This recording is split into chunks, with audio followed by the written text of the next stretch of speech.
Bonjour, bienvenue dans la Chrysalide. Aujourd'hui, nous allons parler de rituels.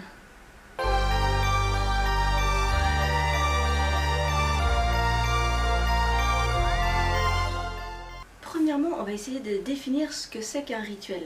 Ça peut paraître quelque chose de religieux, de très sombre, alors qu'au final, on dit bien le rituel de coucher, par exemple, pour les enfants. Il s'agit juste de pratiques qui sont codifiées et qu'on fait très souvent, ou en tout cas régulièrement. Il y a autant de rituels différents que de personnes, de pratiques et de raisons. On peut faire des rituels pour pouvoir réfléchir ou se reposer, ou encore attirer un peu plus d'énergie à soi. Il y a des rituels pour lesquels il faudra être pleinement concentré et totalement absorbé, et d'autres qu'on fait sans même s'en apercevoir. Il y a des rituels purement pratiques, d'autres qu'on fait parce qu'on sait qu'ils fonctionnent. Les outils et supports utilisés pour ritualiser sont totalement diversifiés également. Certaines personnes n'auront besoin d'aucun objet ou presque, d'autres vont accumuler parce que ça leur fait plaisir ou parce qu'elles en ont l'utilité. On peut s'inspirer de rituels qu'on trouve soit sur internet, soit dans des livres ou des magazines.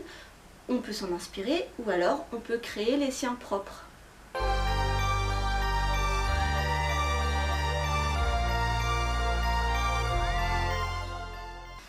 Je vais essayer de parler ici de quelques rituels que je fais moi personnellement et des raisons pour lesquelles je ritualise. En premier lieu, en devenant maman, j'ai vu mon temps personnel se réduire à peau de chagrin et j'ai senti que j'avais besoin de prendre soin de moi. Les rituels ont alors été pour moi une opportunité de trouver ce temps et de pouvoir me recentrer et penser à moi. Cela peut sembler égoïste, mais finalement toute la famille en a profité, puisque vu que j'allais mieux, mes enfants allaient mieux. Mon fils est maintenant adolescent et ma fille va vers l'âge de raison. Et tous deux sont curieux parfois de comprendre certains des actes que je pratique. Je leur explique donc avec des mots simples et je les incite à inventer leur propre rite pour qu'ils aillent mieux également.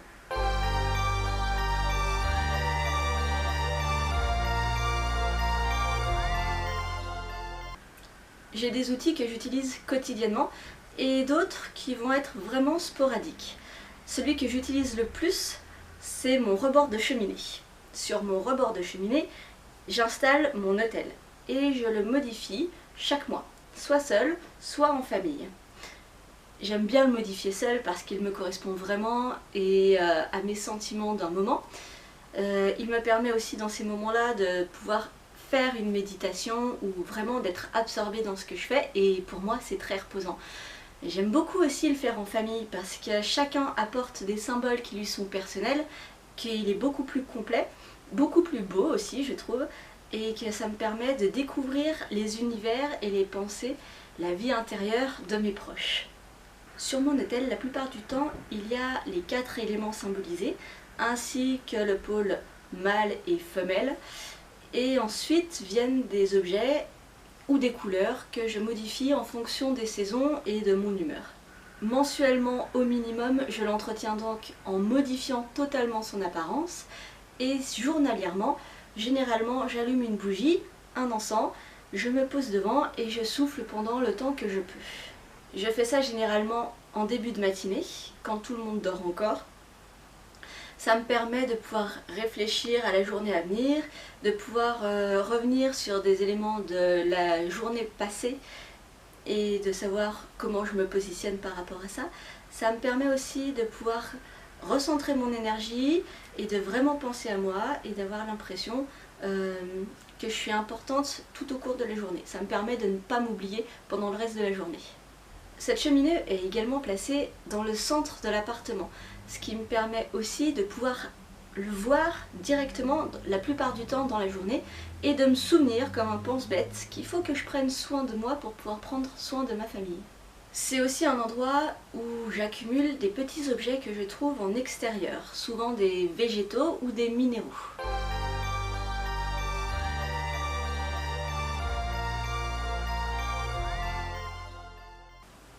Quand je vais faire des balades, soit pour cueillir, soit pour sortir avec mes enfants, j'ai toujours des petites poches ou des petits papiers, des enveloppes pour pouvoir y mettre et y glisser des objets de la nature que je trouve. Par exemple, j'ai trouvé comme ça un crâne de chat et une mâchoire récemment. Je trouve aussi des graines qui peuvent être surprenantes, ou encore juste des cosses, des fleurs aussi que je fais sécher. J'étais juste partie en balade un jour comme ça avec ma fille et j'ai décidé de ramasser une fleur que j'ai trouvée jolie. Je l'avais encore dans la poche quand je suis arrivée à la maison et j'ai décidé de la laisser pour voir combien de temps elle allait durer. Et j'ai remarqué qu'elle a séché d'elle-même et donc j'ai pu l'ajouter avec d'autres. Et petit à petit comme ça, j'ai rempli toute une boîte en verre de fleurs séchées et qui sentent bon. Donc je suis très contente parce que finalement j'ai réussi à pérenniser sans le vouloir et sans m'y attendre des fleurs. Et ce pot de fleurs m'accompagne encore, je le place sur la cheminée pendant les périodes où j'ai envie de voir ces fleurs.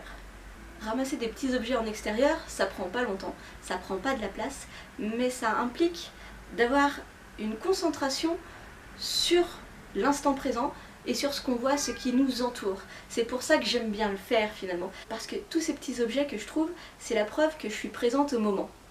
Ça me permet aussi de faire des activités en extérieur avec les enfants. Par exemple, je vais pouvoir chercher avec eux comment se développe une plante, ou alors de quel arbre une graine est. On peut également aborder les pierres sur comment est-ce qu'elles se forment, pourquoi est-ce qu'elles ont cette apparence, comment est-ce qu'elles ont été utilisées à travers les âges. Être attentif au moment présent, c'est également pouvoir profiter pleinement des sons, des odeurs, des touchés et de la joie d'être juste là avec des personnes qu'on aime.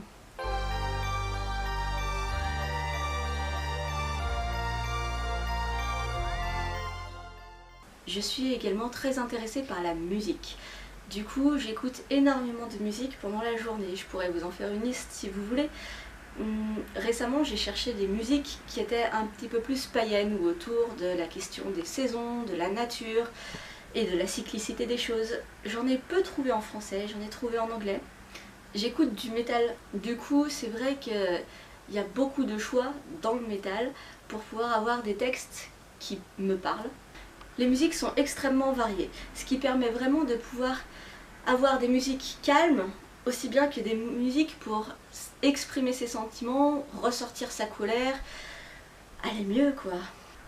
J'ai trouvé des musiques qui parlent de la maternité, d'autres qui parlent de l'amour, d'autres qui parlent de la solitude. C'est vraiment quelque chose que j'adore, parce que la musique ça peut être tellement engagé et ça peut être tellement intéressant autant d'un point de vue sonore que d'un point de vue des paroles ou de ce que ça signifie, que c'est infini les possibilités. Du coup, la musique est présente dans ma vie quotidiennement. J'ai souvent de la musique à la maison, que ce soit le matin pour me réveiller ou pour lire, ou encore juste avant d'aller dormir pour me calmer ou faire la fête avec les enfants. C'est totalement complet. Certaines musiques ont pris de l'importance pour moi dans leur signification et dans la façon dont je les reçois. Du coup, je les écoute régulièrement et elles me font beaucoup de bien.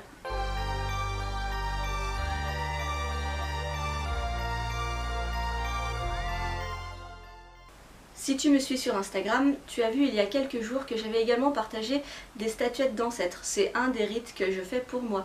C'est-à-dire que j'avais besoin d'avoir auprès de moi des personnes qui me sont chères et qui sont décédées. J'ai donc fabriqué des statuettes de ces personnes en essayant de les personnaliser au maximum afin de pouvoir les reconnaître.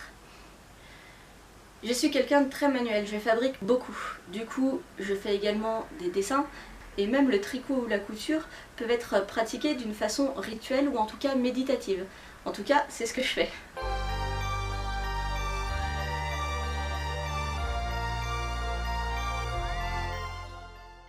J'ai également des rites que je pratique de façon saisonnière. Par exemple, en ce moment, c'est Beltane. Alors, on a allumé des bougies, on a réfléchi au sujet de l'amour, de ce qu'on aime, de ce qu'on aime moins, et de comment est-ce que ça se traduit dans nos vies. On a également passé du temps en famille, forcément. On peut manger des choses spéciales à des dates données. Et en parlant d'alimentation, la transformation et la conservation des aliments est également un rite pour moi. Je fais du séchage, de la lactofermentation, de la cuisine, des épices. On peut également aller ramasser les plantes qu'on connaît pour pouvoir se faire des tisanes, par exemple avec de la mélisse et du plantain en ce moment. À chaque tente rouge, je propose un petit atelier, une sorte de petit rite en fonction des thèmes. Les activités du jardin sont également des rites. Quand semer, quand planter, quand récolter. Enfin, j'utilise des techniques méditatives. Ce sont également pour moi des rituels. Qu'on allume ou pas des bougies ou de l'encens à côté, qu'il y ait de la musique ou non, qu'on ait 5 minutes ou une demi-heure, pouvoir prendre le temps de se poser et juste d'être présent, c'est très important pour pouvoir mieux vivre, je pense. C'est bien de pouvoir revenir intellectuellement et émotionnellement sur les actes du quotidien pour qu'ils prennent plus de sens encore. On peut également pratiquer des rites pour des moments uniques dans la vie de quelqu'un.